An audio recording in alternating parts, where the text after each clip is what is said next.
Ebyo nga tubitadde ku bbali oluvannyuma lw'omwaka mulamba nga mutabani w'omugenzi Zebra Ssenyange nguno Isaac Zebra Ssenyange Jr. talwana. Tukitegeddeko nti wakudda miguwa ku Sunday eno ku kiseera kya Ham Nakivubo. Munwana ezitumiddwa Kampala Fight Night nga Zebra agenda kutunka n'omukongo Sagijamba.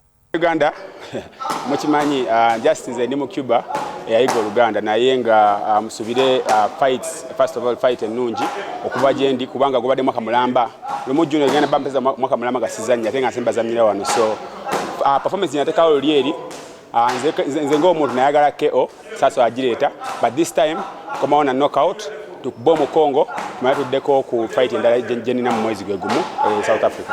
Abalwanyi abasoba mu 15 be bagenda okubagana era abasinga batendekeddwa olunaku olwaleero ku Jime Nakivubo.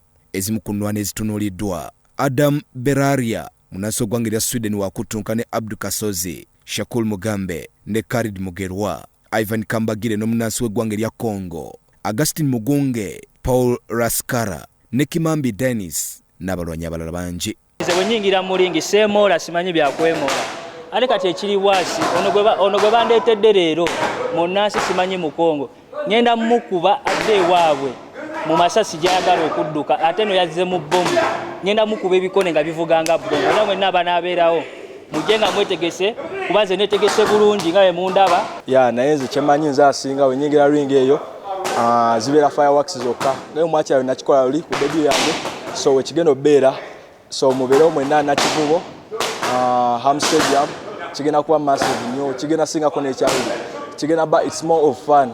Ongambyeko mwene ku professional wala basajja bakuba naye nze sina gwe ntidde nze funa competition era wansi yonna mu amateur mwali mundaba fight zonna bali nzistoping kuba first paka final no final yadduka kati kimasuubiza mujje buwagire ebikone mulabe mad boxer yana mu kyolo mubi mese mali ndi alumulumuli final kandi anya nkuba nfumita.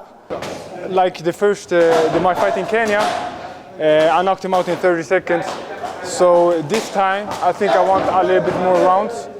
I want to try to maybe stop him in the mid-fight instead. It all depends on how much you can take, I don't know. But my plan is to go a little bit more rounds this time, so I can get more comfortable in the ring. Sugwa munuga nkusoso okuzanya naye ne baza mukama kala yange tandise bulungi era opponent wange aliredo mu meetinga kyenyizo omugamba abereredde kubanga nange ndiredde beyond. Abel Chitaka ne Geoffrey Mugerwa, Salt TV Omunyo.